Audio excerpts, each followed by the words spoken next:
आप सबने बजरंगी भाईजान की मूवी तो देखी होगी। तो एक क्वेश्चन हमारे माइंड में आता है, क्या बजरंगी भाईजान की मूवी में जो मुन्नी थी वो बोल सकती थी? और तो फिर से मेरे पीछे क्यों आ गई?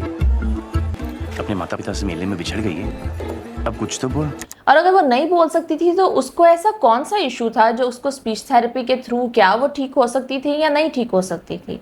तो ये जो क्वेश्चन अराइज होता है, इसका जवाब ये है कि वो बजरंगी भाईजान वाली जो मुन्नी है उसको बेसिकली जो है वो हेयरिंग डिफिकल्टी थी।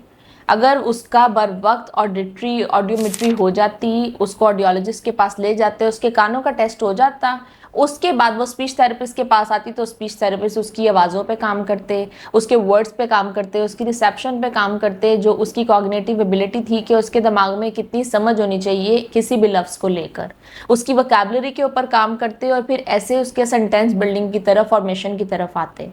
तो ज़रूरी नहीं है कि अगर कोई बच्चा सुनता नहीं है तो वो बोल भी नहीं सकता और हम उस कंसर्न को लेकर बैठ जाएं कि उसके लिए वर्ड्स इस्तेमाल करें कि वो गूंगा है या वो बहरा है या वो बिल्कुल भी लफ्ज़ अदा नहीं कर सकता। जितनी जल्द हो सकता है उसकी थेरेपी की तरफ आना चाहिए। उस बच्चे को speech and language evaluation, audiometry उसकी करवानी चाहिए ऑडियोलॉजिस्ट से। अब हर चीज़ का इलाज जो है वो पॉसिबल है। मुझे उमर हॉस्पिटल में आकर मिले, मैं डॉक्टर हिना हूँ और इन्हीं बच्चों का इलाज करती हूँ जिनके कानों के अंदर भी मसला है और कानों का मसला टेस्ट करवाने के बाद उनकी स्पीच एंड लैंग्वेज एवेल्यूएशन होती है और एक प्रॉपर उनका ऑडियोलॉजी का प्लान होता है जिसको लेकर हम चलते हैं। Thank you.